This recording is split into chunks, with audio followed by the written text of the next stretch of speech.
माझ्या वडिलांचं आता वय 93 आहे. म्हणजे आता त्यांच्या जवळपास 40-45 वर्षाचा राजकीय कारकीर्द जर पाहिली तर पक्षाची शिस्त कधीही त्यांनी मोडली नाही. आणि म्हणजे शेवट पक्ष म्हणजे काय, आजकाल पक्षपेक्षा व्यक्ती मोठा झाल्याचे चित्र आपण महाराष्ट्रात पाहतोय. म्हणजे ज्या पक्षाने तुम्हाला मोठे केले ते बाजूला राहिले, पक्षापेक्षा मोठा झाला व्यक्ती. आणि त्यामुळे मग हे आता असं सगळ्या घटना घडायला लागल्या. मंत्रिमंडळाची यादी ते बनवत हो ना स्वतः, त्यांचं नाव होतच, म्हणजे बनवणाऱ्याच नाव राहतं कसं मला ते कळलं नाही. ते वेळ केलं, ठीक आहे ते.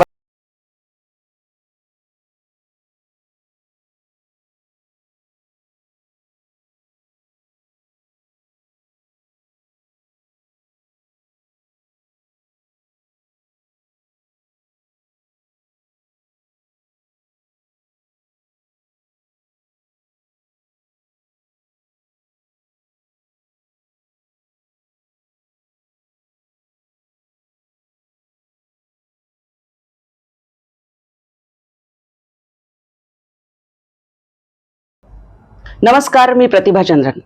नवराष्ट्राच्या विशेष मुलाखतींच्या कार्यक्रमात आम्ही अनेक मोठ्या नेत्यांशी, आमदारांशी तुमची चर्चा घडवून आणतो आहोत आणि तुमच्या समोर त्यांना घेऊन येतो आहोत. आज आमच्या नवभारतच्या आणि नवराष्ट्राच्या पुण्याच्या स्टुडिओमध्ये जे आमदार उपस्थित आहेत त्यांचं नाव महाराष्ट्राला परिचित आहे. ते ह्याच्यासाठी की थोपटे म्हणजे भोर आणि भोर म्हणजे थोपटे असं एक समीकरण आहे. ते समीकरण काय तुम्हा सगळ्यांनाही माहिती आहे. पुन्हा एकदा सांगते की तब्बल 6 वेळा अनंतरावजी थोपटे हे भोरमधून निवडून आले. 1999चा फक्त अपवाद होता जेव्हा काशीनाथ खुटवड तिथून निवडून आलेले होते, राष्ट्रवादी काँग्रेसचे. कारण शरद पवार साहेब नुकतेच काँग्रेसमधनं बाहेर पडलेले होते, त्यांनी पक्ष स्थापन केलेला होता. आणि त्यानंतर सलग 3 वेळा त्यांचे सुपुत्र संग्रामजी थोपटे हे भोरमधून निवडून येत आहेत. तुमचं आमच्या स्टुडिओमध्ये खूप खूप स्वागत. काय असं समीकरण आहे, कारण मी बघितलं की लोकसभेच्या निवडणुकीमध्ये जेव्हा हे झालं तर जे कार्यकर्त्यांशी ज्यांची नाळ जोडलेली होती ते सातत्याने निवडून आले. तुम्ही मोदी साहेबांची जी प्रचंड मोठी लाट 2014ला होती तेव्हाही निवडून आलात, त्यानंतरही निवडून आलात. म्हणजे सलग तुमच्या कुटुंबावर भोरच्या आणि नंतर भोर वेल्ला 2009 नंतर जेव्हा झाला त्यात काय असं प्रेम आहे? बघा, राजकारणामध्ये असं म्हणतात लोक की जास्त काळ टिकणं फार अवघड असतं. माझं म्हणणं तसं उलट आहे. तुम्ही जर सर्वसामान्य माणसांना गृहीत धरून राजकारण केलं तर ती जनता तुम्हाला पायदळीत उडवते. बर. आणि जर सर्वसामान्य माणसांना केंद्रबिंदू मानून तुम्ही त्यांची जर विकास कामं केली, त्यांच्यात मिळून मिसळून राहिलात, वागलात, त्यांचे सुखदुःखात प्रसंगात सगळीकडे तुम्ही जर काम करत राहिलात तर ती जनता तुम्हाला डोक्यावर घेऊन नाचते. आता आमचा जो भाग आहे, भोर असेल, वेल्हा असेल किंवा मुळशीचा नवीन आता तालुका त्या ठिकाणी 2009 पासून जोडलाय, या तिन्ही तालुक्यामधली परिस्थिती वेगवेगळी आहे. भोर वेल्ह्यामध्ये जास्त ग्रामीण भाग आहे, मुळशी तसा ग्रामीण भागच आहे. परंतु मुळशीचा पूर्व भाग, विशेष करून हिंजवडी IT पार्क असेल किंवा म्हाळुंगे बालेवाडी स्टेडियम असेल किंवा सूस असेल, भुगाव, बावधन किंवा ताथोडे, हा जो एरिया आहे तो शहरी भागाच्या लगतचा एरिया आहे. पश्चिम भागामध्ये सहारा सिटी सारखा प्रकल्प आहे. दक्षिण पश्चिम भागामध्ये लवासा सिटी सारखा प्रकल्प आहे. भोर तालुक्यामध्ये आणि मुळशी आणि वेल्ह्यामध्ये जवळपास 7 असे मोठे डॅम आहेत की सगळ्यात जास्त महाराष्ट्रात पाणी साठा जर कुठं होत असेल तर तो भोर मतदारसंघामध्ये त्या ठिकाणी होतोय. पुणे शहराची पाण्याची ताण भागवण्याचं काम असेल किंवा शेतीचा संदर्भातला सिंचनाचा विषय असेल, या सगळ्यांना या धरणातून पाणी उपलब्ध होते. गडकिल्ल्यांच्या बाबतीमध्ये बोलायचं म्हटलं तर ऐतिहासिक भूमी असल्यामुळं छत्रपती शिवाजी महाराजांचा सगळ्यात जास्त काळ, राजधानीचा काळ, हा राजगड किल्ला आहे. जवळपास 27 वर्षाहून अधिक काळ छत्रपती शिवाजी महाराजांनी राजगडावरून, राजगड ही राजधानी होती आणि तिथून संपूर्ण हिंदवी स्वराज्याची निर्मिती केली. आणि महत्त्वाचं म्हणजे या 27 वर्षाच्या कालखंडामध्ये जी राजगड राजधानी होती त्यामध्ये सगळे हिंदवी स्वराज्य निर्माण झालं आणि सगळे गड किल्ले त्यांनी जिंकले. जिथं स्वराज्याचं पहिलं तोरण बांधलं तो तोरणा किल्ला सुद्धा म्हणजे आता बरोबर. नव्याने नामकरण झालेल्या राजगड तालुक्यामध्ये आहे. होय. त्याचप्रमाणे जिथं स्वराज्याची पहिली शपथ घेतली छत्रपती शिवाजी महाराजांनी तो रायरेश्वर किल्ला सुद्धा हा भोर तालुक्यामध्ये आहे. मग केंजळगड असेल, इथं तिकोना असेल किंवा अनेक छोटे मोठे किल्ले असतील, असा सर्व दऱ्या डोंगराचा दुर्गम भाग हा या मतदारसंघामध्ये आहे. म्हणजे या मतदारसंघाची संपूर्ण व्याप्ती जर पाहिली तर अतिशय सर्वसामान्य माणसापासून ते अति उच्चभ्रू माणसापर्यंत म्हणजे हिंजवडी आटीसारख्या इंजिनियर असेल किंवा मोठ्या उद्योगपतींपर्यंतचा हा संपूर्ण मतदारसंघाचा प्रवास आहे. मग प्रश्न वेगवेगळे आहेत, अडचणी वेगवेगळ्या आहेत, प्रत्येक गरजा वेगळ्या आहेत आणि मग प्रत्येकाचं वर्गीकरण कामाचंही वेगवेगळं ठरलेलं आहे आणि त्या त्या सेक्टरमध्ये तो काम त्या ठिकाणी आम्हाला करावं लागतं. विशेष म्हणजे तुम्ही बघा, ग्रामीण भागामध्ये आता नव्यानं घरकुलाची योजना येत आहेत. आता बराचसा भाग माझ्या मतदारसंघामधला PMRDच्या एरियामध्ये जोडला गेलेला आहे.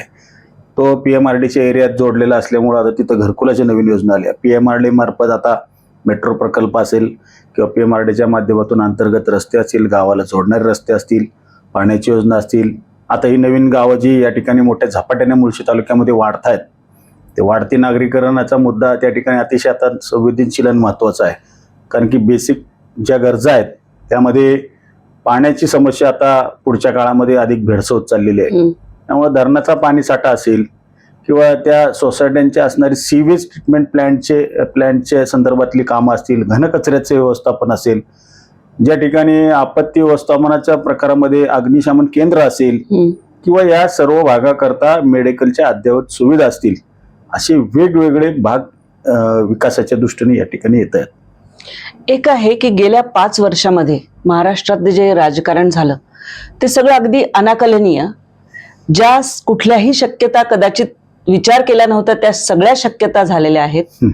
तर यामध्ये एक महत्वाची जी शक्यता अशी गृहीत धरली जात होती, कारण थोपटे साहेबांचा आणि पवार साहेबांचं जे एक राजकीय संबंध, म्हणजे मी वैर असा शब्द मी टाळते नेहमी वापरायला, तर ती जे एक दोन्ही संबंध ताणलेले होते असं म्हणूया, तर त्यामध्ये सुद्धा फरक झालेला दिसून आला आणि बरंच आता पुला घालून पाणी वाहून गेले. आणि यावेळी तुमच्या मतदारसंघातून पवार साहेबांच्या लेकीला जेव्हा सगळ्यात म्हणजे एक 43,000चं लीड त्यांना मिळालं सुप्रियाताईंना तिथून, तर हा सगळा फरक कसा होत गेला? कारण तुम्ही ह्या सगळ्या प्रवासाचे पण साक्षीदार आहात.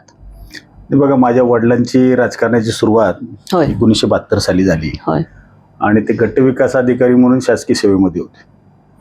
आता ही सेवा ज्या वेळेला त्यांनी सुरू केली त्यावेळेला पहिली पोस्टिंग त्यांची नांदेडला झाली, नंतरची पोस्टिंग झाली मंगळवेढ्याला आणि तिसरी सगळ्यात शेवटची पोस्टिंग झाली ही वेल्हे तालुक्यात, म्हणजे आताच्या राजगड तालुक्यात. आणि मग त्यावेळेला उषाताई चौधरी या काँग्रेस पक्षाच्या उमेदवार पक्षाने त्यांना इथं उमेदवारी भोर मतदारसंघात दिली होती. त्या मूळच्या या तालुक्यामधल्या नव्हत्या. त्यामुळे मग इथल्या स्थानिक तरुणांनी, नागरिकांनी त्या ठिकाणी ठरवलं की हा एक सुशिक्षित तरुण आहे, अधिकारी आहे आणि हा प्रशासनाची जाण असलेला माणूस आहे आणि आपल्या भागातला आहे, आपल्या भागातले प्रश्न हा अधिक जलद गतीने सोडवू शकतो, म्हणून ह्यांना आपण उभं केलं पाहिजे. म्हणून त्यांच्या राजकारणाची सुरुवात 72 साली झाली अपक्ष उमेदवार म्हणून. बरोबर. आणि त्यांनी अपक्ष उमेदवार म्हणून उषाताई चौधरींचा पहिला पराभव त्या ठिकाणी केला आणि राजकारणामध्ये एंट्री झाली. नंतरच्या काळामध्ये काँग्रेस पक्षाच्या बरोबरीने अखंडितपणे ते आजपर्यंत, म्हणजे आता वयाची 93 वर्ष त्यांची आहेत, ते आजपर्यंत काँग्रेस पक्षाचे एक निष्ठेने त्या ठिकाणी काम करतायत. तुम्ही म्हटलात की समीकरणं, आता शेवटी सत्ता संघर्षाच्या सारापाटामध्ये शेवटी राजकारणात प्रत्येक व्यक्तीला त्या ठिकाणी विविध काम करण्याची संधी मिळतात, पदं मिळतात. माझ्या वडिलांना देखील काँग्रेस पक्षाच्या माध्यमातून पदं मिळाली. त्यामध्ये माननीय वसंतदादा पाटील साहेबांचं विशेष नाव या ठिकाणी घ्यावं लागेल, कारण की त्यांचेच शिष्य म्हणून, त्यांचे विचाराचे वारसदार म्हणून त्यांनी काम केलं आणि 81-82 साली त्यांना मंत्रिमंडळात स्थान मिळालं. विविध खाती जवळपास त्यांनी भूषवली. 13 वर्ष ते मंत्री होते. होय. आणि या सगळ्या काळामध्ये मग शेवटी पुणे जिल्हा विद्येचं माहेरघर तर आहेच, परंतु राजकारणामध्ये एक या पश्चिम महाराष्ट्रामध्ये एक विशेष दिशादर्शक दिशा देणारा हा जिल्हा आहे. आणि मग या जिल्ह्याच्या जडणघडणीमध्ये असेल किंवा राजकीय भूमिकेमध्ये असेल, माझ्या वडिलांनी त्या ठिकाणी काम केलं, पालकमंत्री म्हणून सुद्धा काम केलं.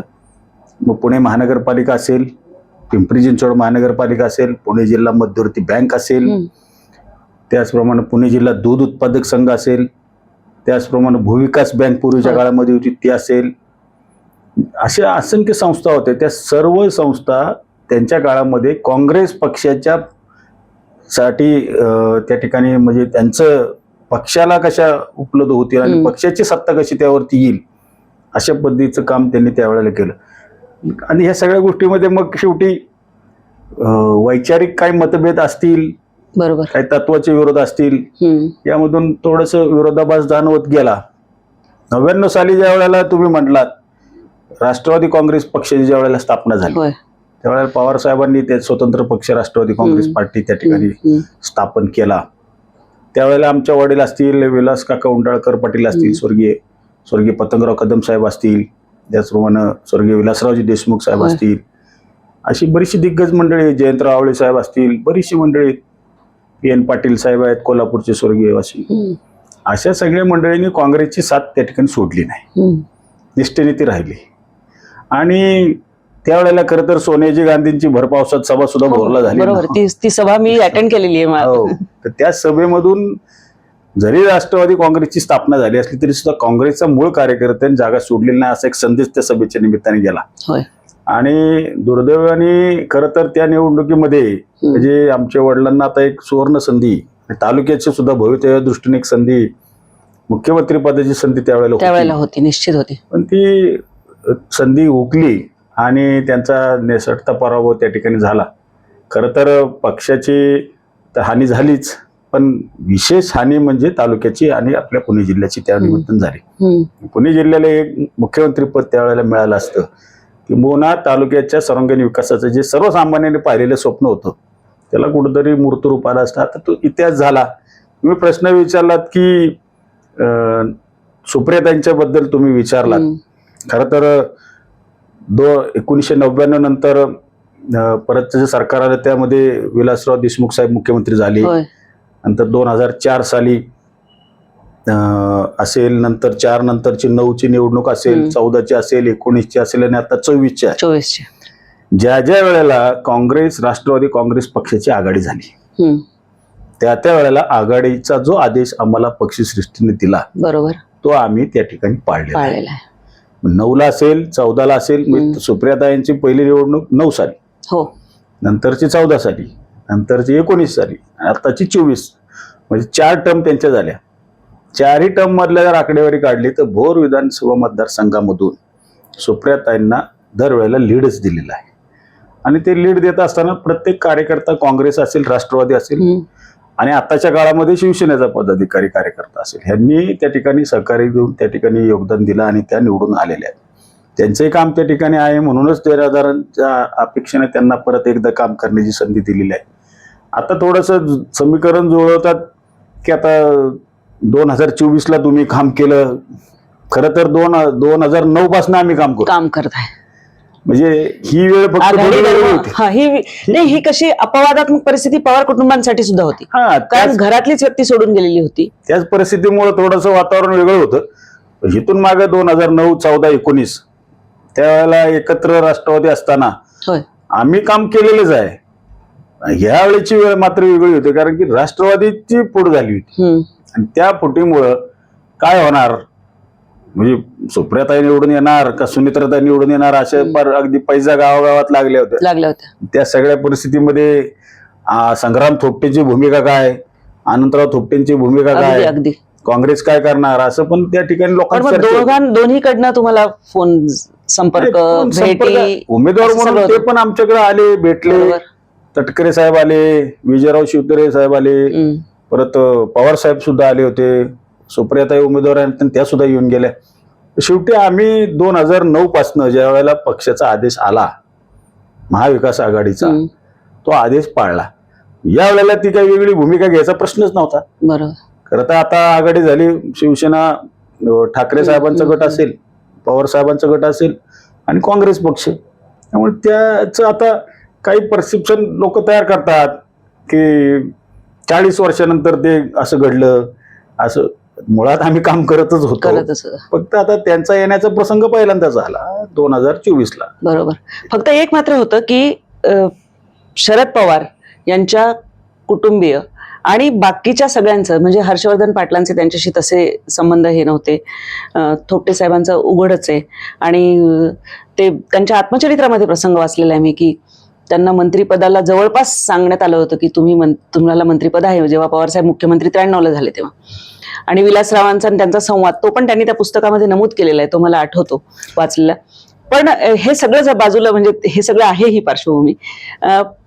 पण या पार्श्वभूमीवर आताची जी समीकरण आहेत त्याच्यामध्ये पवार विरुद्ध पवार अशी परिस्थिती या विधानसभेत तरी अद्याप सध्या, आता काल परवा आम्ही बोलत होतो तर दर 3-4 दिवसाला नीलमताई म्हणाले की दर 3-4 दिवसाला राजकारण बदलतंय राज्यातलं.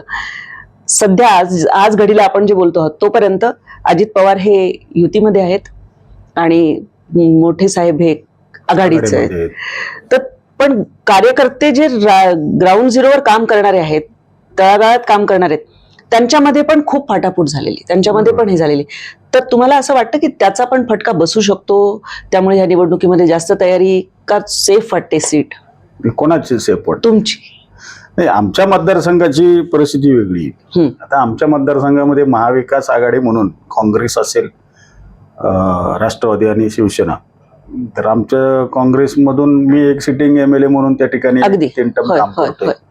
आता शिवसेना ठाकरे गटांमधून सुद्धा काही लोकांनी इच्छा व्यक्त केलेली आहे. शेवटी आता आमचे जे वरिष्ठ महाविकास आघाडीचे जे नेते मंडळी जो निर्णय घेतील त्या निर्णयाप्रमाणे आम्ही काम करणार, तो मुद्दा नाही. प्रश्न आता असा आहे की लोकसभेच्या निवडणुकीनंतर जी काही बदललेली परिस्थिती आहे त्या परिस्थितीनुसार आता मतदारसंघाची जर परिस्थिती आपण अनुभवली पाहिली तर लोकसभेच्या निवडणुकीनंतर मतदारसंघात महाविकास आघाडीला अनुकूलता आहे, त्याबद्दल कुठल्याही मनात शंका नाही. बरोबर. प्रश्न आता महायुतीकडून कोण उमेदवार येईल, त्यांचा जरी इंडिव्हिज्युअल विषय जरी असला तरी सुद्धा फारसं काही आव्हान या ठिकाणी होईल असं मला वाटत नाही.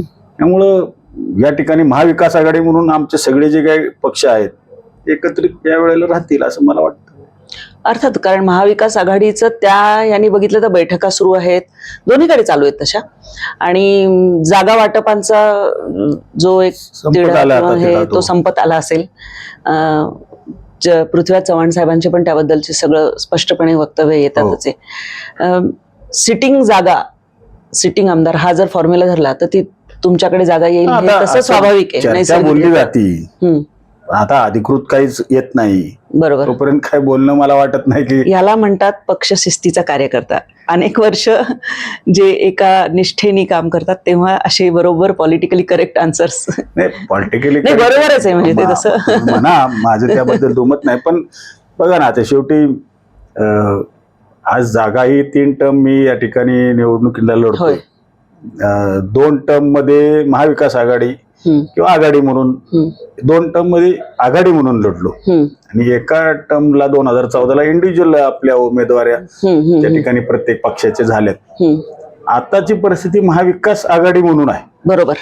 मग आता कसं आहे की वरिष्ठ जे सांगतात तेच आजपर्यंत फॉलो केलेले आम्ही. त्यामुळे आता तुम्हाला त्याबद्दल काय प्रतिक्रिया देणं तर आज मला चुकीचं वाटतं का, तर वरिष्ठांचा चर्चा बाहेर यायचे की जे सिटिंग आमदार आहेत त्यांना ती मिळेल. बरोबर.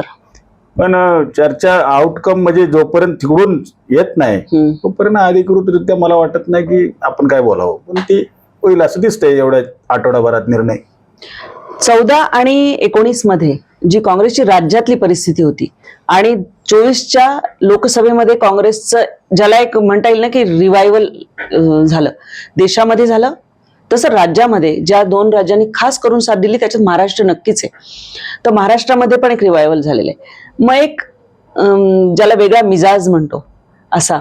आणि अजून एक असं दिसून आलं की काँग्रेसचे स्थानिक कार्यकर्ते, नेते आणि या सगळ्यांनी मनोविलन करून एकत्रित काम केलेलं लोकसभेमध्ये त्याचे परिणाम दिसून आले. तर त्यामुळे त्याचंच एक्सटेन्शन ही निवडणूक काँग्रेससाठी असेल, म्हणजे फक्त काँग्रेस पुरतं बोलायचं झालं तर? नाही, काँग्रेसपुरतं बोलायचं झालं तर काँग्रेस हा तळागाळातला खरं तर पक्ष आहे. बऱ्याच लोकांनी वल्गना केल्या, काँग्रेस संपली, आता काँग्रेसकडे नेतृत्व नाही, नेतृत्वाचा अभाव आहे, आणि मग आज वगैरे वगैरे टीका टिप्पणी केल्या. आता खरं तर सोशल मीडिया फार ऍक्टिव्ह आहे. हो. पाहिलं असेल 10 वर्षापूर्वी ज्या वेळेला बीजेपीचं सरकार केंद्रामध्ये आलं, त्यावेळेला सोशल मीडियाचा फार मोठ्या प्रमाणातला इम्पॅक्ट त्या ठिकाणी जनमानसांवरती झालेला आपण पाहिला.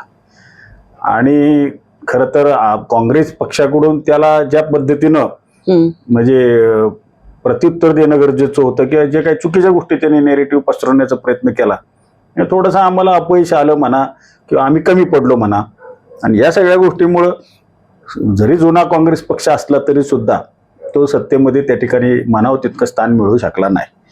आताची परिस्थिती वेगळी आहे. आता सोशल मीडिया असेल, की लोकांच्या पर्यंत पोहोचण्याचं काम असेल, विकास कामाच्या माध्यमातून असेल किंवा संघटनेच्या माध्यमातून असेल, काँग्रेसने त्याच्यामध्ये वेळोवेळी अपडेट आणि बदल केलेले आहेत. तुम्ही माननीय राहुलजी गांधींची त्या ठिकाणी पदयात्रा पाहिली, आणि त्या पदयात्रेला मिळालेला उत्स्फूर्त सहभाग असेल, अगदी कन्याकुमारीपासून काश्मीरपर्यंतची पदयात्रा आहे.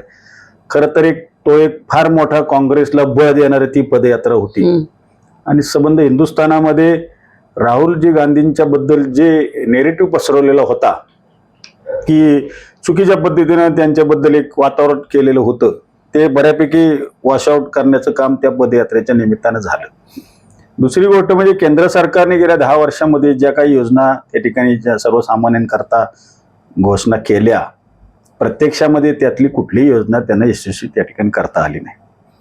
बेरोजगारी असेल, महागाई असेल, किंवा स्त्रियांवरचे होणारे अत्याचार असतील, किंवा अन्य काही अशी असंख्य प्रकरणं आहेत की या राज्यामधले अनेक प्रकल्प परराज्यात गेल्याचे चित्र असेल, शेतकऱ्यांच्या बाबतीमधल्या योजना, शेतकऱ्यांच्या परत GSTच्या संदर्भातला जो कर त्या ठिकाणी आकारला, त्यातून सरकारला मिळणारं उत्पन्न, ह्या सगळ्या बऱ्याचशा गोष्टीचा इम्पॅक्ट गेल्या 10 वर्षामधला साठला. दुसरी गोष्ट, राहुलजी गांधींची एक मोठी पदयात्रा त्या ठिकाणी झाली, तिचा एक इम्पॅक्ट. आणि दुसरी गोष्ट, राज्यामध्ये तुम्ही मगाशी म्हणालात की गेल्या 5 वर्ष, ह्या 5 वर्षात म्हणजे लोकशाही पद्धतीमध्ये केळसवाना प्रकार राजकारणाचा काय असतो हा उभ्या महाराष्ट्राने संबंध हिंदुस्थान देशाने पाहिला.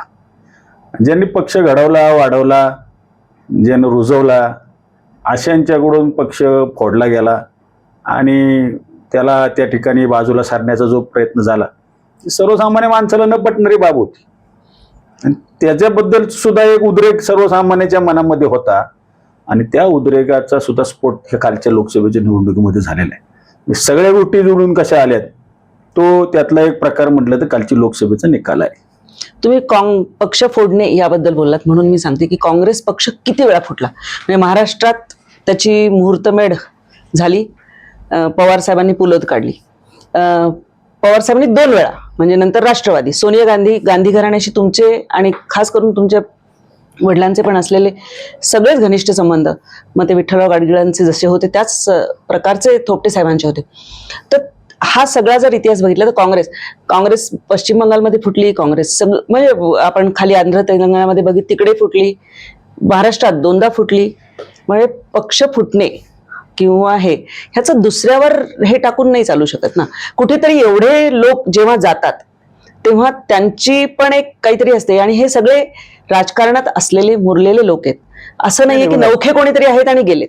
नाही, पूर्वीचे कायदे वेगळे होते विधिमंडळातले, पक्ष फुटीच्या संदर्भातले पूर्वीचे कायदे वेगळे होते. आताचे कायदे हे आता बदललेले आहेत. आता किती मेजॉरिटी पाहिजे, काय पाहिजे, हा तर सगळा आकड्यांचा खेळ तुम्हाला माहिती आहे. करेक्ट. मग तेवढ्याच आकड्यापर्यंत कसं काय फुटू शकतं, हा पण प्रश्न आहे ना. म्हणजे हे ठरवून केलेलं काम आहे. एखाद्या पक्षाविषयी मला जर त्याचं मत पटत नसेल, माझी जर त्याच्याबद्दलची दुसरी भूमिका असेल, त्यात भूमिकेतनं मी गेलो तर वेगळं आहे.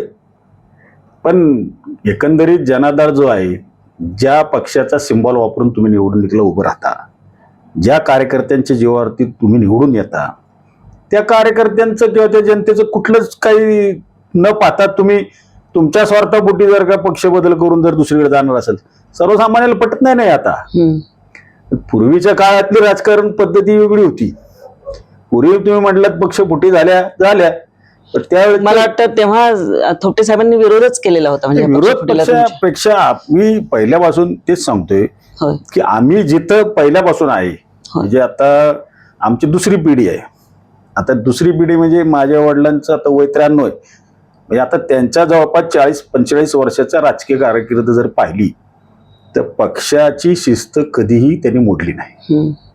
आणि म्हणजे शेवट पक्ष म्हणजे काय, आजकाल पक्षपेक्षा व्यक्ती मोठा झाल्याचं चित्र आपण महाराष्ट्रात पाहतोय. म्हणजे ज्या पक्षाने तुम्हाला मोठे केले ते बाजूला राहिले, पक्षापेक्षा मोठा झाला व्यक्ती. आणि त्यामुळं मग हे आता अशा सगळ्या घटना घडायला लागल्यात. आणि हे सगळं रुजवायचा कोण प्रयत्न करते, ह्याचा सुद्धा विचार सर्वसामान्य करतोय ना. म्हणजे आज तुम्हाला फक्त सत्ता स्थानं पाहिजेत म्हणून जर का तुम्ही या सगळ्या प्रवृत्तीने जर अशा चुकीच्या पद्धतीनं हे सगळं फोडातोडीचं राजकारण करत असेल, सर्वसामान्याला हे पटत नाही. आता पूर्वीची परिस्थिती वेगळी. ज्या अपेक्षेने तुम्हाला पक्षाला किंवा उमेदवाराला निवडून दिले त्या मतदाराची भावना खरंच या निमित्तानं दुखावली आणि त्याचा हा विस्फोट या निवडणुकीत तुम्हाला पाहायला मिळाला. तुमच्या लोकसभा म्हणजे तुमच्या मतदारसंघाचा म्हणजे विधानसभेच्या जर आपण विचार केला तर त्यामध्ये खूप वेगळ्या वेगळ्या सगळं तुम्ही सुरुवातीला बोललातच. काय मुद्दे वाटतात की जे यावेळी प्रामुख्याने असतील निवडणुकीचे चर्चेसाठी, आणि कुठली कामं वाटतात म्हणजे सतत इतक्या वेळा 9 टर्म्स जवळपास सातत्याने त्याच्यात काम केलेलं आहे की पण तरी ही प्राधान्याने मला करायची आहेत अशी नाही. आता याच्यामध्ये मतदारसंघामध्ये काम हा न संपणारा विषय असतो. होय, कामही कायम चालूच राहतात. हे काम झाले की ते झाले की ते.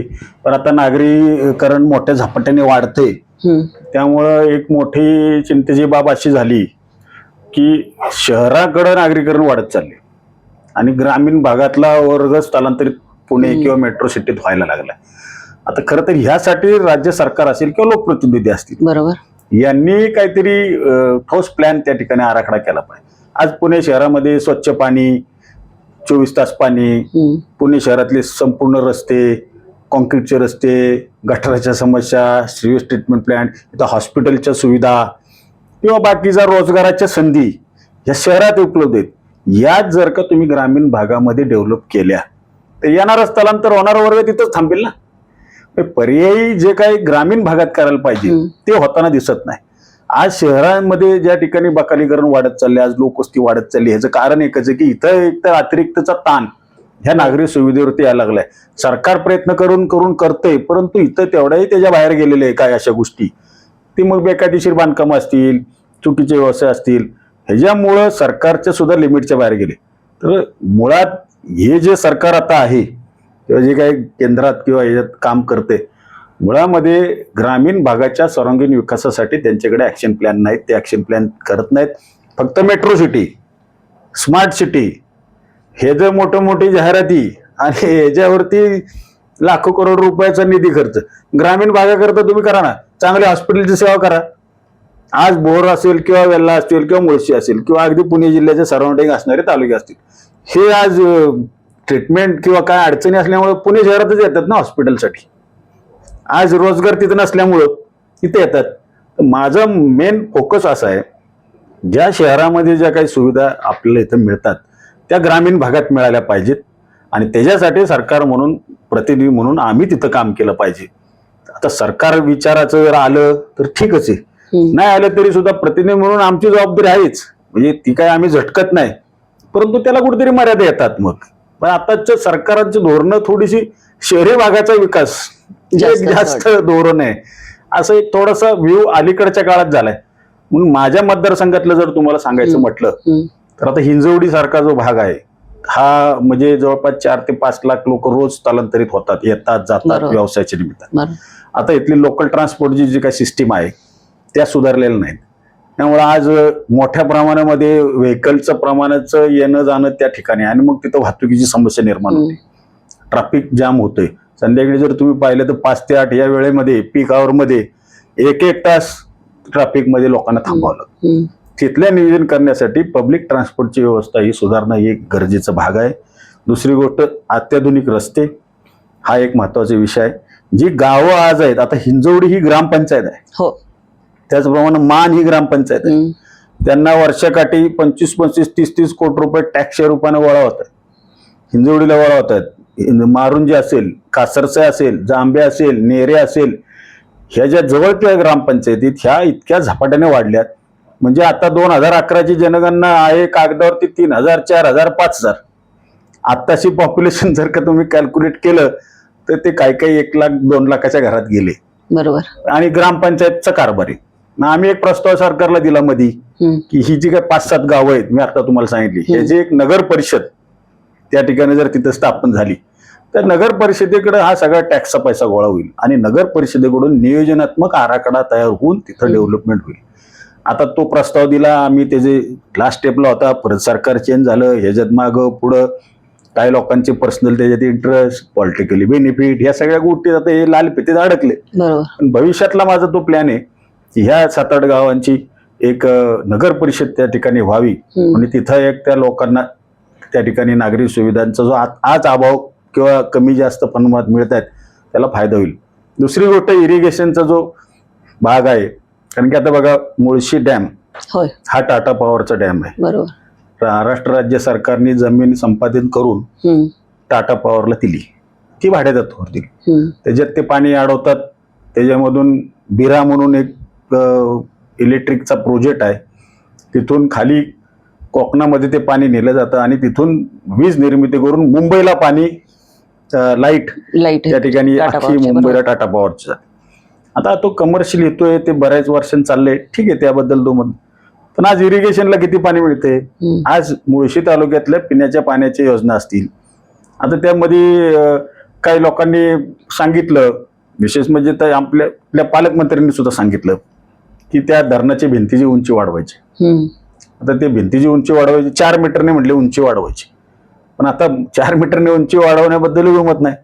पण मध्ये 4 मीटरमुळे अजून जे काय बाधित होणार, जे काय प्रकल्पग्रस्त आहेत त्यांचं पुनर्वसनाचं काय, काही गावं आता बाधित होणार, शेती जी काय राहिलेली असेल ती बाधित होणार, सुद्धा असे प्रश्न आहेत. पण धरणाची भिंतीची जी उंची वाढवण्यामुळं हा इथला पाण्याचा प्रश्न मिटेल. विशेष म्हणजे पुणे शहराला पाणी पुरवठा करणारं मुळशी असेल किंवा टेमघर प्रकल्प आहे आणि खडकवासला प्रकल्प आहे, मुळशीला पुणे शहराला पाणी पुरवणार, हे सगळे प्रकल्प माझ्या एरियामध्ये. पण इरिगेशनच्या ज्या सिस्टीम डेव्हलप करायला पाहिजेत शेतीच्या, त्या होताना दिसत नाहीत. त्याचं सर्व इरिगेशनची सिस्टीम इंदापूर, दौंड, बारामती पर्यंत आहे. खरं तर आता भोर तालुक्यामध्ये राजगडमध्ये गुंजवणी एक प्रकल्प आहे, त्या गुंजवणीचं कार्यक्षेत्र आहे भोर, वेल्हा आणि पुरंदर. पुरंदर तर दुष्काळी तालुका आहे, त्यालाही पाणी मिळावं अशी काही कोणाची दुमत असायचं कारण नाही, तिथेही मिळायला पाहिजे. परंतु त्या ठिकाणी या प्रकल्पग्रस्तांचं पुनर्वसन व्हावं म्हटलं की तिथं कोणी जागा देत नाही. पण नेमकं प्रकल्पग्रस्तांना बाजूला करून पाणी अडवणं म्हणजे प्रकल्पग्रस्तांना वाऱ्यावर सोडून द्यायचं का? अशा थोड्याशा अडचणी त्या ठिकाणी जागजागी होत आहेत. म्हणून तो एक इरिगेशनचा प्रकल्प जो आता सुरू आहे गुंजवणीचा, तो झाला पाहिजे. त्यामधून मोठ्या प्रमाणामध्ये इरिगेशनचं क्षेत्र, इरिगेशन वाढेल. दुसरी गोष्ट, भोर तालुक्यामध्ये जे काही हायवे पट्टा आहे, म्हणजे शिंदेवाडीपासून ते साधारणतः सारोळा, गुणन, ह्या एरियामध्ये बऱ्यापैकी स्मॉल स्केल इंडस्ट्री आहेत, सेल्फ डेव्हलप झालेल्या एमआयडीसी आहेत. त्यामध्ये वेळूला एक सेल्फ डेव्हलप झालेली एमआयडीसी, कुसगाव असेल, रांजे असेल, खेड शॉपूर असेल, एरियात डेव्हलप झाल्यात. तिथला स्थानिक तरुणाला तिथं रोजगार मिळतोय. परत हायवे पट्ट्यात सारोळ्याला झाल्यात, तिथं रोजगार मिळतोय. पांडे म्हणून गाव आहे तिथे मिळतोय. पलीकडं खंडाळा तालुका म्हणजे सातारा जिल्हा असल्यामुळे तिथे मिळतोय. परंतु भोरचा जो काय पश्चिम भाग आहे, म्हणजे विशेष म्हणजे भोर शहराच्या नंतरचा विसगाव खोरा असेल, चाळीसगाव खोरा असेल किंवा वेळवंड खोरं, हिरडोस मावळ खोरं किंवा भुतोंडे खोरं किंवा अगदी गुंजवणी भागातला भाग असेल, या ठिकाणच्या तरुणांना थोडंसं त्या ठिकाणी रोजगाराच्यासाठी बाहेर जावं लागतं. म्हणून तिथं एक एमआयडीसीचा प्रकल्प, म्हणजे माझ्या वडिलांनी 92 सालीच हे सगळं सँक्शन केलं होतं. राजकीय अडचणी, श्रेयवाद, त्याच्यामध्ये विरोध, या सगळ्या अडचणीमुळे तो रखडलाय. भविष्यात माझ्या डोक्यात तेच आहे. आता हे 2-3 टर्म मी सांगतोय आणि 2-3 वेळा आम्ही मुद्दा मांडला. जी काही स्थानिक मंडळी आहेत ती त्यामध्ये थोडी राजकीय भूमिका सुद्धा त्यामध्ये आहे आणि त्यामुळे तिथं त्या प्रकल्पाला अडचणी करतायत. माझ्याकडे आता दुसरा ऍक्शन प्लॅन आहे. ते जागा मिळत असेल तर ठीक, नसेल तर सरकारच्या गायरानाच्या ज्या जागा आहे, म्हणजे भोर तालुक्यामध्ये सरकारी गायरानाच्या जागा आहे, तर त्या जागेमध्ये स्मॉल स्केल इंडस्ट्री जागजागी मग भले 3-4 ठिकाणी करता आली का? वेल्हे तालुक्यामध्ये आपल्याला जी काय आता वेल्हे तालुक्यामध्ये अडचण काय झाली तुम्हाला सांगतो. वेल्हे तालुक्याचं मुळात लँड होल्डिंग इंडिव्हिज्युअल शेतकऱ्याचं फार कमी आहे. म्हणजे 2 एकर 2.5 एकराच्या आतच लँड होल्डिंग आहे. आणि मग तिथं आहे ती जमीन पुरत नाही, त्यांना शेतीची उपजीविका त्याच्यावर कशी बशी चालली ते अजून परत संपादित करून उद्योग करायचा. ठीक आहे, तिथं सरकारी गायरान उपलब्ध आहेत, त्याच्यातून काय मिळते का तो एक प्रयत्न आहे. एकंदरीत असा एक माझ्या डोक्यातला आहे की फक्त इंडस्ट्री आल्यानंतरच ग्रोथ होईल तर होईलच, परंतु जे काय आता नैसर्गिक साधन संपत्ती आपल्या तालुक्यामध्ये आहे, म्हणजे आता मुळशीचा माणगावला तुम्ही जात असाल, तामिनी घाट बघा. त्याचप्रमाणे वेल्हे तालुक्यामध्ये जर का तुम्ही मडे घाट, पासली, 18 गाव मावळ बघा, किंवा भोर तालुक्यामधला पश्चिमेकडे जाणारा महाडचा रोड बघा, नेरा देवगर बॅकवॉटर बघा, भाटघरचं बॅकवॉटर बघा, मोठ्या प्रमाणावर निसर्ग साधन संपत्ती आहे. या तालुक्यांमध्ये तिन्ही तालुके, जसं जुन्नर तालुक्याला पर्यटन तालुका म्हणून घोषित केला, तसे हे 3 तालुके पर्यटन तालुके म्हणून घोषित व्हायला पाहिजेत, असं मी वारंवार मागणी सुद्धा सभागृहात केली. म्हणजे आज बोलते म्हणून नाही, बरोबर, पूर्वी मागणी केली. तर त्याबद्दलचा जर निर्णय झाला, मला वाटतं रोजगाराच्या निमित्ताने एक नवीन साधन तरुणांना उपलब्ध होईल. एक आहे की खूप समृद्ध असा तो भाग निश्चित आहे आणि त्याच्यामध्ये बरंच काही केलं जाऊ शकतं. म्हणजे निसर्गाने भरभरून ज्याला दिलंय असं म्हणावं तसं सगळं तुमच्या तालुक्यामध्ये आहे. राजकीय परिस्थिती आताची बदललेली आणि त्यामध्ये आता तुमच्या विरोधामध्ये लढण्यासाठीचे बरेच जण आहेत, चालू आहेत, तयारी चालू आहे. परवाचा एक प्रसंग झाला, तोही दुर्दैवी. तर हे खूप टोकदार व्हायला लागलंय का? म्हणजे राजकारणाचा स्तरच राहिलेला नाही. आणि म्हणजे खेदानं नमूद करावं लागतं की वैचारिक अधिष्ठान किंवा वैचारिक बैठक जी राजकारणामध्ये होती, भले आज आम्ही सुद्धा समोरचा राजकीय विरोधक आहे, पण तो जर तो त्याच्या तत्वाशी ठाम असेल तर त्याचा सुद्धा आम्ही काही वेळा आदर करतो. पण दुर्दैव आजकाल असे की व्यक्तिद्वेषातून राजकारण जर का या ठिकाणी घडत असेल तर त्याला मात्र कोणाकडेच उत्तर नाही. तुमच्याकडं काही विकासाचा अजेंडा असेल, विकासाचं काही काम असेल, बरं आमच्या काही गोष्टी चुकत असेल तुम्ही आम्हाला निश्चित सांगा, आम्ही त्यात सुधारणा करू. पण ते नाही, 5 वर्ष काही चर्चा करायची नाही. 5 वर्षानंतर हंगाम निवडणुकीचा आला की त्या ठिकाणी उठून उभं राहायचं आणि मग लोकप्रतिनिधीविषयी चर्चा करायची, असा एक फंडा अलीकडच्या काळामध्ये निर्माण झालेला आहे. बरोबर. आणि आता हे सोशल मीडियामध्ये मग चुकीच्या गोष्टी पसरवायच्या, काही गोष्टी आता मतदारसंघात जो झाल्या. आता कालच्या 2 दिवसापूर्वी काही मंडळींनी दिवाळी फराळ वाटपाचा कार्यक्रम ठेवला. होय, तो मुद्दा विशेष करून सांगितला पाहिजे. बरोबर. आणि त्या फराळ वाटपाच्या कार्यक्रमात कोणीतरी व्यक्ती भाषण करत होता. होय. आणि त्या भाषणामध्ये त्यांनी बोलता बोलता माझं नाव घेतलं, माझ्या मुलाचं घेतलं, ते ठीक आहे, माझ्या वडिलांचं पण घेतलं. आता मी राजकारणात आहे, ठीक आहे, माझ्याबद्दल काय तुझा समज गैरसमज असेल तर बोल, पण आता आमचे वडील तर राजकारणात नाहीत, ते आता वयाची 93 वर्ष घरी असतात, तब्येतीचं थोडंसं कमी जास्त असतं त्यामुळे ते घरीच असतात, कुठं जात नाहीत. कुठं कशात राजकारणात ढवळढवळ नाही, कुठल्या पदावर नाही, काही नाही. त्यांच्याविषयी अपशब्द काढले. म्हणजे होते काय, स्तर हा राहिलेला नाही. आता पूर्वी म्हणजे आरोप करायचे म्हणजे काय बोलायचं हे तरी कळायचं. पूर्वी आरोप व्हायचे, पूर्वी होत नव्हते का? होत होते ना, त्याचा काहीतरी स्तर हव्याचा.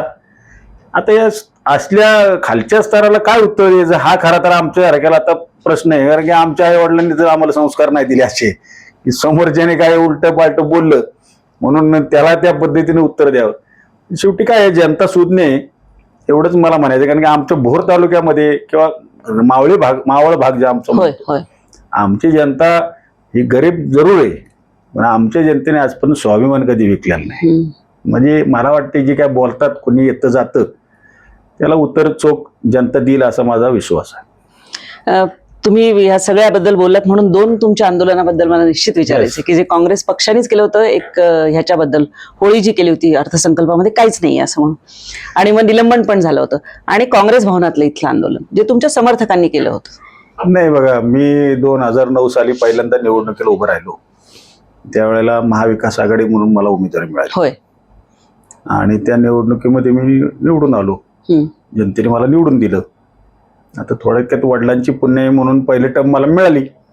वडिलांचं काम हे त्या 5 वर्षात मी काम केलं. बरोबर. 2014ला मी जनतेने मला निवडून दिलं. तुम्ही म्हटले मोदी लाटेत. होय होय. मी अगदी अगदी अगदी. तळागाळापर्यंत पोहोचलेलो होतो. त्यामुळं कार्यकर्त्यांच्या आणि मतदारांच्या आशीर्वादानं मला विजय परत मिळाला. 2019ला पण तसंच झालं. हम्म. आघाडीचं त्या ठिकाणी उमेदवार म्हणून मी होतो हम्म. आणि आघाडीच्या सगळ्या मतदार बंधू भगिनींनी मला निवडून दिलं. हम्म. पहिली टर्म होती त्यामुळे मी नवीन होतो. दुसऱ्या टर्मला माझं नशीब नव्हतं कारण की सत्ताच राज्यात आमची नव्हती. हे भारतीय जनता पार्टी आणि शिवसेनेचे सरकार. होय. आणि 2019ला सुद्धा काय आमचं सरकार येईल असं कोणालाच वाटत नव्हतं कारण काँग्रेसबद्दल तर फारच निगेटिव्ह वेगळा होता हम्म. की ते येथील निवडून इथपासून चर्चा लोकांची. अगदी. आणि बरेचसे लोक म्हणायचे काय काँग्रेसमध्ये काय राहिलं नाही, हम्म. काँग्रेसमध्ये आता कोण नेतृत्व नाही आमकं, अशा बऱ्याचशा गोष्टी बोलायचे. आम्ही आपलं त्याच्यामध्ये जनतेच्या विश्वासावर निवडून आलो. आता निवडून आल्यानंतर साहजिक आहे 3 टर्म काम केलं हम्म. जनतेचं, जनतेने निवडून दिलं आणि आता तिसऱ्या वेळेला ज्या वेळेला न येणारं सरकार आलं म्हणजे महाविकास आघाडी झाली तिन्ही पक्षाची. हम्म. म्हणजे हे तसं तुम्ही पाहिलं तर पूर्वीच्या काळामध्ये काही कुठलं अलायन्स ठरलेलं नव्हतं. हम्म. निवडणुकीनंतरचं अलायन्स झालं हम्म. आणि त्यामध्ये ज्या त्याच्या पक्षाला त्या मंत्रिपदाच्या जागा वाटप झाल्या. 12 जागा काँग्रेसच्या वाट्यामध्ये आल्या. होय. त्यामध्ये सिनियरिटी वाईज म्हटलं किंवा भाग न्याय, जिल्हा न्याय, रिजन न्याय हम्म. बऱ्यापैकी विघटन झालं. आणि मग नागपूर डिव्हिजन असेल, औरंगाबाद असेल, विदर्भ, मराठवाडा, बरं. पश्चिम महाराष्ट्र. हम्म. आता पश्चिम महाराष्ट्रामध्ये पुणे हा एक सर्वात मोठा जिल्हा आहे. पश्चिम महाराष्ट्रातल्या 5 जिल्ह्यात हम्म. त्यामध्ये पुणे शहरात आणि पुणे ग्रामीण आणि पिंपरी चिंचवड असं मिळून जवळपास 21 आमदारांची संख्या आहे आणि 4 खासदार आहेत. सोलापूर असेल, कोल्हापूर असेल, सातारा असेल, सांगली असेल, या जिल्ह्यामध्ये पण आमदारांची संख्या आहे. पण त्याची निम्मी संख्या ही पुण्यामध्ये आहे. हम्म. 4 खासदार इतर ठिकाणी, 4 खासदार इथं आहे. इथं आहे. बरोबर. म्हणजे तुलनात्मक जर का पक्ष आणि संख्या मतदार संघाची जर तपासली तर या ठिकाणी एक नैसर्गिक न्याय तत्वाने एक उमेदवार किंवा त्या ठिकाणी मंत्रीपद देणं अपेक्षित होतं. बरोबर. जर इथं कोण त्याच्या लायक नसता तर ती बात निराळी. पण 2 वेळा, तिसऱ्या वेळेला संधी मिळाल्यानंतर साहजिक कार्यकर्त्याची भूमिका होती की आता काय 100% आपल्या तालुक्याला, जिल्ह्याला प्रतिनिधी मिळेल आणि आपले जे काय अडचणी, प्रश्न गेल्या अनेक वर्षाचे आहेत इथं तुम्ही सोडवलेतच, परंतु अजून या तालुक्याच्या शिखरावर कुठेतरी कळस लागेल तुमच्या पदाच्या निमित्तानं, म्हणून तर त्यांचा खरं तर प्रामाणिक भूमिका होती. खरं तर टी व्हीमध्ये सुद्धा आम्ही बघत होतो, शेवटपर्यंत नाव होतं आणि काय कारणामुळं पक्षाने निर्णय घेतला. 2दा हुलकावणी, म्हणजे एकदा 93 मध्ये तिकडे आणि आता इथे पुन्हा. ती तर 93 मध्ये झाली, ती वडिलांच्या बाबतीत झाली. हो, वडिलांच्या बाबतीत म्हणजे आता ती तर किस्सा मोठा आहे. मोठा आहे. हो, कारण की त्या आणि वेळेला आता त्यांच्याच आत्मचरित्रात वाचलं त्यामुळे तो ठळकपणे हो. लक्षात आहे माझ्या. त्यांच्या वेळेला तर रात्रभर ते बरोबर होते. होय. मंत्रिमंडळाची यादी ते बनवत यादी होते होती. हो ना. स्वतः. होय. त्यांचं नाव होतच, म्हणजे बनवणाऱ्याच नाव राहतं कसं मला ते कळलं नाही. तर ते वेळ केलं. ठीक आहे, ते राजकारण म्हटलं की बरोबर. गोष्टी घडतात. पण मला असं कॉन्फिडन्स होतं की बाबा या वेळेला आपल्याला संधी मिळेल. हम्म. कारण की आता आपली पण 2-3 टर्मचं काम केलंय खरंय. आणि आपण पक्षाचे प्रामाणिक आहे. काही अडचणी तांत्रिक झाल्या असतील पक्ष स्तरावर, त्याच्यात ते डावलले गेलो. हम्म. आता थोडंसं आता डावले गेले. आता मी पक्षाचा कार्यकर्ता म्हणून शिस्त मी समजू शकतो, मी ते ऍक्सेप्ट केलं. पक्षाचा आदेश आम्ही आजपर्यंत पाळलेला आहे. बर. आता कार्यकर्त्याची भावना थोडीशी उद्विग्न त्यावेळेला झाली आणि त्यामुळे 19 जणांनी नंतर नगरसेवकांनी राजीनामे पण दिले. पुढे रागाचा थोडासा टेम्पो होता. हम्म. आता मी समजूत घालत, मला अगोदर प्रकार माहिती असं घडला नसता, पण ते सगळं झाल्यानंतर ते केलं. मग मी काँग्रेस भवनला गेलो, हानी केली, सगळ्या गोष्टी. त्या गोष्टीला उशीर झाला होता, हरकत नाही. पण कार्यकर्त्याची थोडीशी भावना होती, ती तशी ती चुकीची होती असं म्हणणं आहे ना. पण आता ते एकदम टोकाचं उचललं गेलं पाऊल. थोडंसं एक ती चूक त्या ठिकाणी झालेली आहे. दुसरी घटना म्हणजे तुम्ही म्हटले की आत्ताच्या 93च्या मतदार ह्याच्यामध्ये मंत्रिमंडळात वडिलांच्या त्यांचं तर 100% म्हणजे पूर्वीपासूनचा 82-81 पासूनचा 93 पर्यंतचा पूर्ण अनुभव. बरोबर. म्हणजे आता पहिल्या यादीतच त्यांचं नाव होय. अपेक्षित. आणि मग त्यावेळेला विलासराव देशमुख साहेब पण होते, कोंडाळकर साहेब पण होते. ते विलासराव देशमुख साहेबांचं नाव आलं. आता त्यांची पूर्ण जुनी मैत्री, राजकारणातले एकमेकाचे जवळचे संबंध. ते देशमुख साहेब घरी आले, ते म्हटले अरे तुमचं नसेल तर मी पण जाणार नाही. हो, शपथविधीला मी जाणार नाही. होय. म्हणजे अशा पद्धतीची पण माणसं मी पाहिले आम्ही. आता मला काय फार कळत नव्हतं त्यावेळेला 93ला, बरोबर.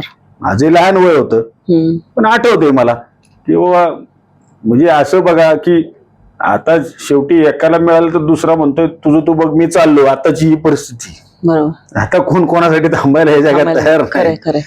काय आलं तर म्हणते तुझं तू बघ. देशमुख साहेबांसारखे नेतृत्वाने म्हणजे ते स्वतः आले घरी, मी म्हटले तुम्हाला नसेल मला तरी काय घेऊन करायचे, मी असेल तर मी जातो. अशी लोक होती. आता ते मग आमच्या वडिलांनी समजूत वगैरे त्यांची घातली आणि मग ते गेले त्यावेळेला आणि त्यांचा शपथविधी झाला. ठीक आहे. आता या गोष्टी घडामोडी आता काय 93 नंतर आजपर्यंत आम्ही पक्षाचीच एक्सिस्ट आहे. खरे. काय मिळालं ना मिळालं, पहिले आम्हाला पक्षाने दिलं, आम्हाला आता उमेदवारी दिली, आम्ही काम करतोय, पक्षाने आम्हाला जबाबदारी दिली. मध्ये कसब्यात सुद्धा मला जबाबदारी दिली पुण्याच्या निवडणुकीच्यासाठी. ठीक आहे, जिथं द्यायची जबाबदारी तिथं इमाने इतबारी करायचा आमचा स्वभाव आहे. त्यामुळं जे काय असेल ते पोटात एक होटात एक असं काय नसतं. जे असेल ते समोर आणि डायरेक्ट असतं. त्यामुळं काय बाकीच्या काय कोणाच्या भीतीची काळजी नाही आम्हाला. आणि जे आमचं ठरलेलं असतं ते आम्ही उघड करतो. काय तसा प्रश्न येत नाही.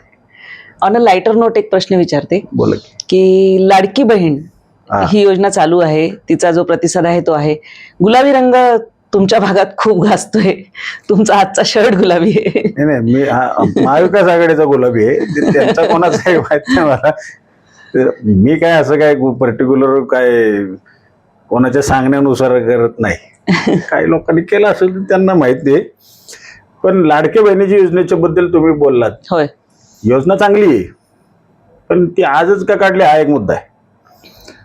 लोकसभेच्या निकालानंतरच ही योजना आली, त्याच्या अगोदरपर्यंत ही योजना येत नव्हती. आणि हे बघा, निवडणुकीच्या तोंडावर सगळ्याच योजना येतात. कोणी असो, मग खटाखटचे 8,500 ही योजना निवडणुकीच्या तोंडावरच होती. हा, आता 7.5 हॉर्स पॉवरचे HP वीज बिल माफ करणे किंवा ही योजना, ह्या 2-3 शेतकऱ्यांना निश्चित चांगलं. दुसरा एक सन्मान निधी जो आहे, शेतकरी सन्मान निधी.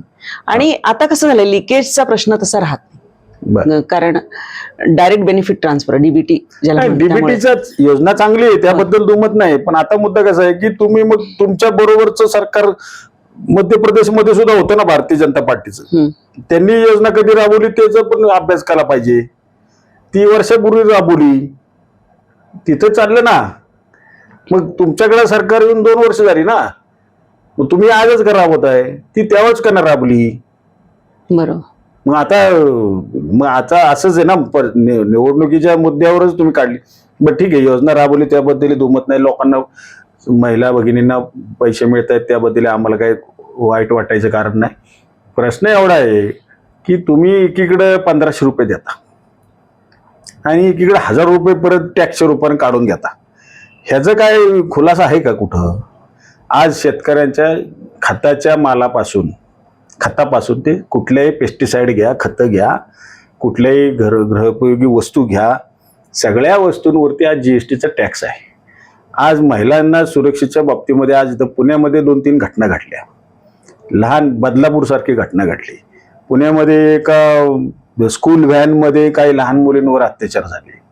परत मी आता काल घाटातली घटना तुम्ही पहा, किंवा अरबी समुद्रातला तिकडचा सिंधुदुर्गचा छत्रपती शिवाजी महाराजांचा पुतळ्याचा झालेला अवमान पहा, किंवा असंख्य अशा प्रकार आहेत. मग फक्त लाडकी बहीण योजना दिली म्हणून हे प्रकार काय झाकले जातात का? असं नाही ना. समाजातल्या विविध स्तरांवरती तुम्ही सरकार कसं या ठिकाणी यशस्वी होतं हे तुम्ही सांगितलं पाहिजे ना जनतेला. त्याच्याबद्दल तुम्ही बोलत नाही. फक्त लाडकी बहीण आणि तिचे मेळावे घ्यायचे, राख्या बांधायच्या आणि जिल्हा आणि तालुक्यात फक्त प्रचाराचा दौरा.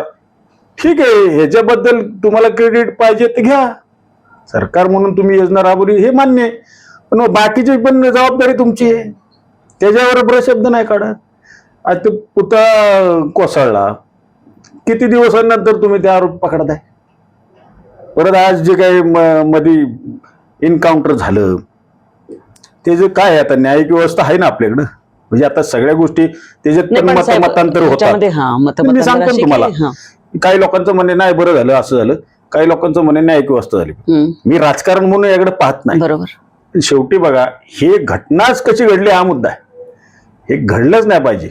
आणि मग हे कुठल्या विचारधारणेची लोक आहेत? मग ह्याला कोण इनडायरेक्टली डायरेक्टली प्रोटेक्शन देते? ह्याचा सुद्धा विचार जनता करते. जनतेला कळत नाही असं नाही, जनतेला सगळं आता कळतंय. आता हे जे काय तुम्ही सोशल मीडिया असेल, चॅनल असतील, यात तुमचे काय सगळं दाखवताय जनतेला सगळं कळतंय. जनता त्यातून त्याचं मत तयार करत असते. एका रात्रीत काय परिवर्तन होत नाही अलीकडं. पूर्वीच्या काळात एखाद्या गावातला एखादा माणूस उठून सांगायचा काय नाही आज या वेळेला आपल्याला ह्यांच्या बरोबर जायचंय, तर त्यावेळेला लोकांचा त्या ठिकाणी सहभाग असायचा, एक विचार असायचा. आता गावात तसं राहिलेलं नाही. गावात प्रत्येकजण सुज्ञ आहे, त्याला त्याचा अधिकार माहिती आहे, तो त्याच्या अधिकाराचा योग्य वापर मतपेटीत बटनाद्वारे करतोय.